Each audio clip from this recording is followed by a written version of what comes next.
Welcome to this program, African Parks Corner here on MBC. My name is Emmanuel Tuala, and this is a program that we feature different things that are happening in our parks. These are the parks that are being managed by African Parks on our behalf as Malawi people, and these are Liwonde National Park and Mangoche Forest and the Mangoche Wildlife Reserve in Chikwawa, and of course Nkota Wildlife Reserve, which is based located in Nkota. And today we are here in Liwonde National Park, and today is a very special program because for the first time we'll be having sniffer dogs that the Liwonde National Park wants to demonstrate here. And here I have Dave Robertson. He's the parks manager for this place. Tell us about the dogs that you are calling the sniffer dogs. What's the correct name that you give to these dogs? The correct name, we talk about a canine unit. Canine unit. Yeah. Yes. And dogs have a number of different functions. So the main advantage of dogs is they've got an incredibly good sense of smell, far better than us human beings. And they can smell, it's literally thousands of times better than our sense of smell. And for that reason, they've been used for years as rescue dogs, for instance, to locate people that are buried under rubble in earthquakes. The recent earthquakes that they had in Turkey and Syria were an example. There was a lot of footage of dogs being used there to locate people, survivors under the rubble. So they've got a number of uses, and in our particular use here, we're wanting to use them for conservation law enforcement, as tracker dogs to track illegal activities. When people come illegally into the park to poach, we'll often find their tracks in the park, and the dogs are a useful tool in enabling us to follow up on those tracks.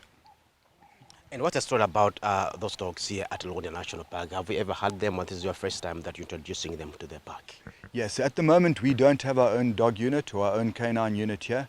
We are currently we're using these dogs. They're actually based in Mangoche Wildlife Reserve, and the dogs and their well-trained handlers have come out here to help us with this. And we're basically just wanting to trial them here to assess their effectiveness. We're also really fortunate that two external trainers, one from the United States and one from South Africa, are here to help us with this as well. So yeah, we've taken advantage of the opportunity to look at how the dogs would work, and then also to put some of our own rangers through the paces to see who would be keen and who would have the potential to be a good dog handler. And in terms of what will happen today, I hear there'll be some special demonstration that you want to demonstrate how these dogs work. And I hear also local authorities that are here that you've called to be part of the demonstration. What is the significance of having them to come and witness this particular issue? That's correct. So in Liwonde, we work very closely with a lot of key among those stakeholders are obviously the police and the judiciary. So we've just invited some representatives. We've invited the officer in charge of the Liwonde police station and some of the magistrates from Liwonde to be here today, just to engage them, to show them what we're planning, give them a bit of an introduction into what dogs are capable of, and yeah, just setting the kind of groundwork for establishing a unit here in the park. Just tell us what will happen today. Of course, Dave just told me, but operationally, what's gonna happen in this particular program? So the purpose of today is to have a very simple simulation of what happens out in the field on a regular basis in Liwonde National Park.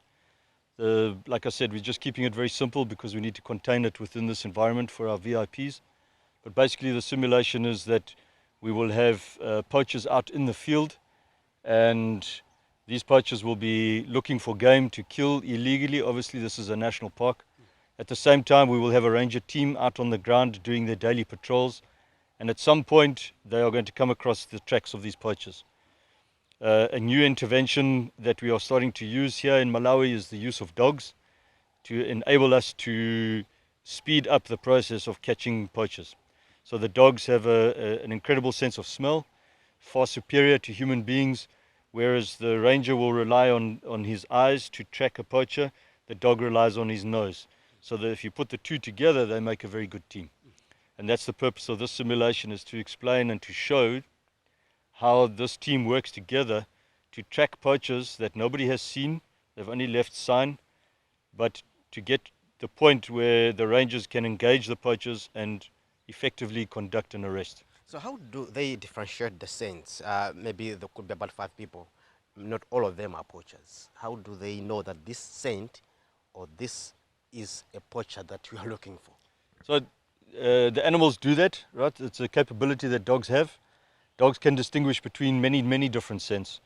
The objective of the ranger is that when they find sign or tracks of poachers in the field, at that point, that is where they will bring the dog and put the dog onto that scent.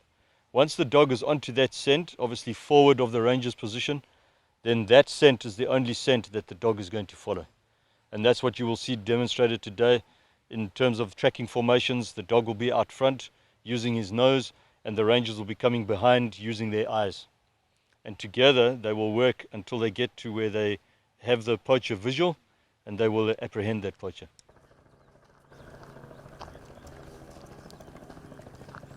Scent, the dog goes as fast as it can, and the rangers have to keep up. So this kind of work, we need our rangers to be very strong, very fit, that they have to carry equipment, and they also have to be able to keep up with the dog that is moving through the bush. So you still need chopper, and you cannot operate this without a chopper. We can definitely operate without a helicopter. The purpose of the helicopter here is not to track the poacher. The purpose of the helicopter is to add extra manpower if we catch poachers and somebody escapes. If there's a poacher that escapes, that's when we use the helicopter to chase that poacher down and to arrest him as well. So the whole communication that you are doing here, you are doing with those guys that are on the ground. Control standing by, good copy. Alpha Patrol, continue. So Alpha 2 is the name of the tracker patrol that is now following the canines. And I am acting, for this simulation, I'm acting as the control room. In Liwonde National Park, we have a control room. It is centrally located at our admin offices, our park headquarters. So normally the patrols on the field will be talking directly to the control, and the control will relay information to the management as well as to the QRF and the helicopter. So if we have a look now, you can see the dog is definitely locked onto the scent, and he's pulling hard. He knows that there's something in front of him. He's got the poachers, and the rangers are following up in a formation. This is a dangerous time because if the poachers do decide to fight the rangers have to be well positioned to be able to fight the poachers. So it gives them the signal that the target is closer by. That's correct. So you see now the dog has seen the poacher. The handler is indicating to the rangers that the poacher is visual. The rangers are forming up. Control standby. Control standing by. So I can see a poacher there. Yes. He's looking. What is he doing, the poacher? What happens there? The ranger patrol has told the poacher to stop, and the poacher is not stopping. The dog's pointed him out. The rangers are now going to conduct an arrest. There's a second poacher escaping. Yes. He's running away, and the QRF is going to be called in now to assist. You see the QRF is coming in to assist. Yes. Oh, the chopper now. Yes, the quick reaction force Yes, in the chopper, yes. because we've had one poacher escape. The tracker patrol is now arresting that poacher, and the QRF patrol is now moving forward to arrest the poacher who has run away. So the dog doesn't do anything at that particular time. No, the dog does nothing at that time. The use of the dog is to track the poacher. Not to attack the person. Negative, not to attack the person. The purpose of the dog is to get the rangers to the poacher. Once the rangers are close to the poacher, the rangers take over and they arrest. Control standing by.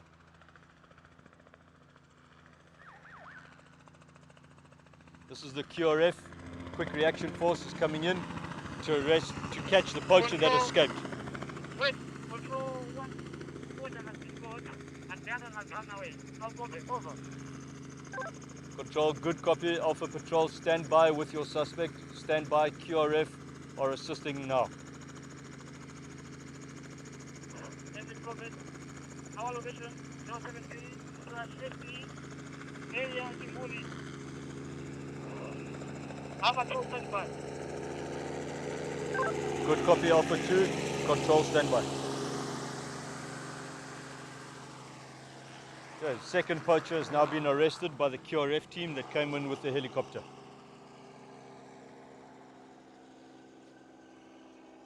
Typically now in real life, the ranger patrol would call the control. We would send the helicopter to fetch the suspect and the rangers where they are in the bush and bring them back to the park headquarters for processing and taking them to the police station.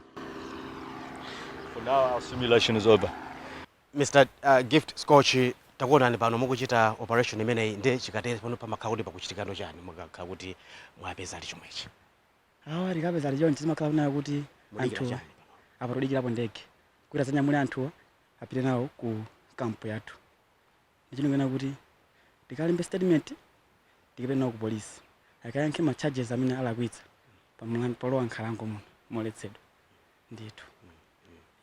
Ndi muna mwachidule amene amazitsatira chimachitika nchani pamene pachi tinaona ena anali mu ndege ena anali pansi amayenda chimachitika nchani mwina anatifotokozera of course msathu ina koma mwina mtichewa chimachitika nchani pamene pachi?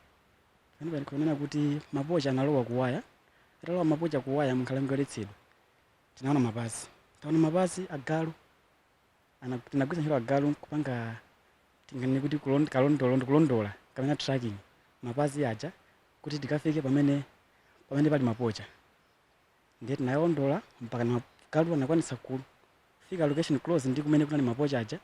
Ife chifoti tinaona tinadziwa kuti basi malo yatayandikira agalu ntchito yawo yatha tigwiritse ntchito sopano ifeyo tikamange munthu uja ndithu. Agalu anagwira ntchito ngati kungomva fungo. Agalu okoti samaloledwa kuti akagwire nawo chinthucho kapena amango naona kuti anali patali anango ino ndi amene mmapita sopano kwa anthu amene anali ngati mapocha aja ndilo ntchito ya agalu Kongo sangathe kugwira katunduyo kapena akubawo. Agalu ntchito yawo ndi kugwira iwo ali ngati tingane kuti nanilitho amagwira akagwira basi ife timathamanga ndikamugwira munthu uja ndikamumanga. Iwo ntchito yawo ndikungochepetsa ntchitoyo kungoyiphwekesa kuti ikhale yochepa chifukwa kugwira munthu amavuta amakhala ndi zida chani. Iwo amachita ngati mwina mkono umene ndi chida amagwira kumene kumbali imene mikono imene yonga kuti asakhale ndi mphamvu kuthekera kuti munthu amuvulaze kapena kuti asativute kumanga. Chabwino ndi apa mukatero ndito mukudikira kuti anyamulidwe amenewa apite ku kampu kwathu kuti akafike ku polisi akayankhe milandu ya pakhoti yolowa nkhalango moletsedwa kupezeka ndi chida kupha nyama kulowa moletsedwa kupha nyama ndikulowa ndi chida kwa kulowa malo oletsedwa ndi chida ndikoletsedwa ndithu.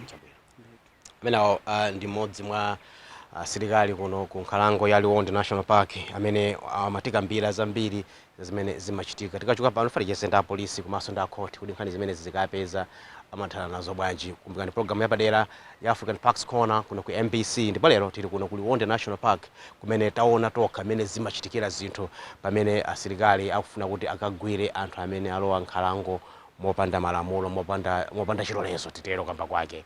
Ndikhale pomwepo kuno ku MBC muno program yathu ya African Parks Corner.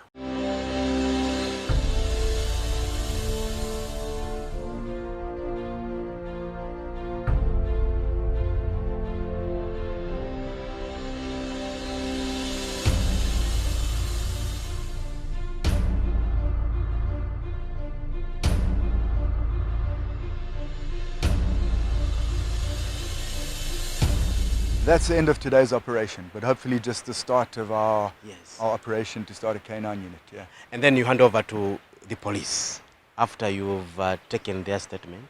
What happens now? What is the process like after you gotten them these guys? Yeah, so the process here is our job is purely to apprehend the suspects and to get them as soon as possible to the police.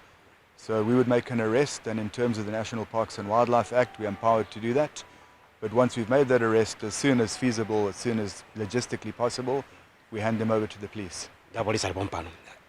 Ekabwera kwa inu zimachitika nchali kwamba zina lejandana osi komanso muchokera station ya gate. Yeah, ine ndi Ule Mukalua, Assistant Commissioner of Police, officer in charge wa Liwonde Police. Timagwira nawo ntchito limodzi anzathu parks nkhani ya chitetezo. Tazambiri akagwira Rangers akagwirano anthu munkhalangomo amabwera nawo kwathu. Choyambirira ndiyoti ranger awo amalembesa statement ngati odandaula malo mwa company African Parks, malo mwa Liwonde National Park. Ndeti lemba ngati pakufunika maumboni basi timalumizana nda parks okuti mayendedwe akamakhala ovuta muzoti Liwonde National Park ili mbali mwa mtsinje wa Shire. Ndentha zambiri zimachitika malo oti ovuta kufika kuling'ona kuli mvuu zambiri nde iwowa ali ndi kuthekera amatha kutibwereka helicopter kapena boti kukaonano malo aja pachitikira nkhaniyo kuti tikhale ndi umboni woyenera kuti tikapita ku khoti nkhaniyo ikatiyendere bwino ndi tikalembalemba basi timatengerano ku khoti ndikunena pano ndi milandu yambiri yoti ambiri ali ku prison ena alipisa mafaini amene akuti wonongera chilengedwe chathu Liwonde kuno. Ndi mgaziro bwera kwa agalu amene amathandiza bwanji pa nkhani zokuchepetserani ntchito yakafukufuku ngati apolisi? Agalu amene athandiza kwambiri mukuziwa ku polisi chatiso ndi anthambi ndithu opanga za agalu akhala kubwera kuno kumazalumikizana nawo anzathu kuti nawo sakhazikitsa agalu funa ndofunikira inu mukuziwa mthengo muja kuti ulenja akayambe kununkhiza munthu alibe mphamvu yonunkhiza kwambiri kuti ayende ntchire muja kulondoloza kuti pocha wabisala pati wambanda wabisala pati umafunika luso lapadera ndi galuja ali ndi luso lapadera kungonunkhiza pamene anayambirapo ndi tamathandiza malenje aja kulondoloza mpaka namupanga anabisala yekha amavumbuluka kena kugwidwa. Your Worship, Magistrate, kuno ku Machinga zinali chandani komanso kuti lake lilite kuona imene mukuyimira? Ineyo ndine Crispin Sacho. Ndika court la Liwonde.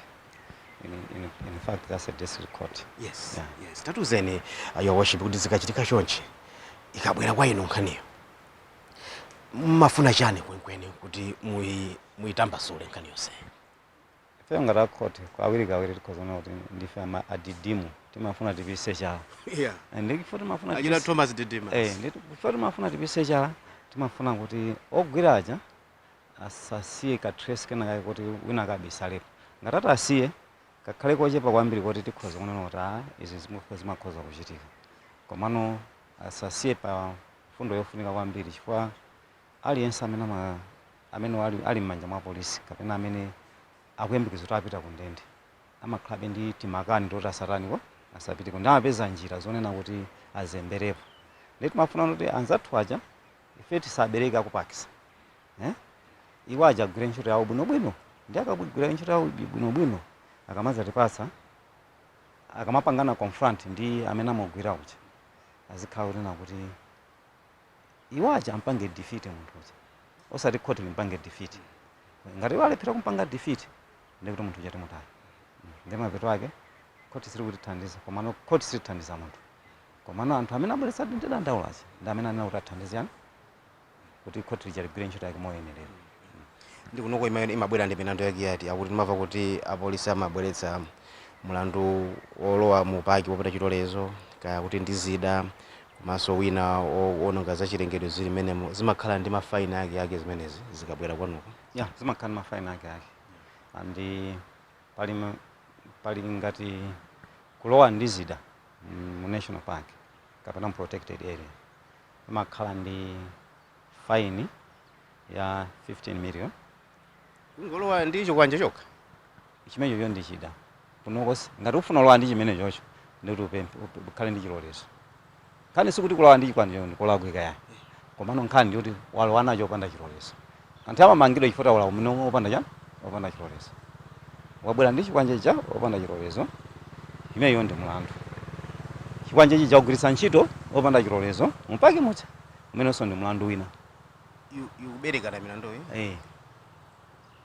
Ndi chimodzimodzi mene tavalira pano mudziona kuti ndavala chani ndavala shati ndi trouser koma nkati mukhoza kukhala vest mukhoza kukhala panty zonsezo ndavala litiro kuti ndivulapo simupezapo shati yokhandisa ndiye zonsezo zimaberekana ndi imakhala mafaini osiyana.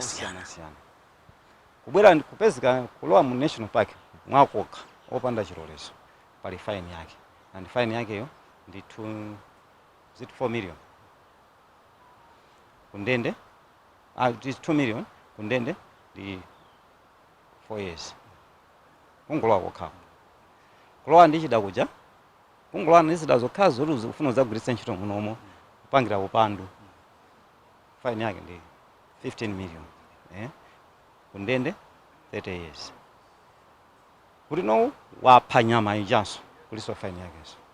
Komanso nyama zimene zimaphedwa munozo pali mitundu ya nyama, pali nyama zina zake zimata izi zotetezedwa izi zili pa chiopsezo mafaini yakeso ndotaniso ndosiyana. Your Worship. chifukwa cha mawu anu. Ndimenemo program yathu ya lero ya African Parks Corner.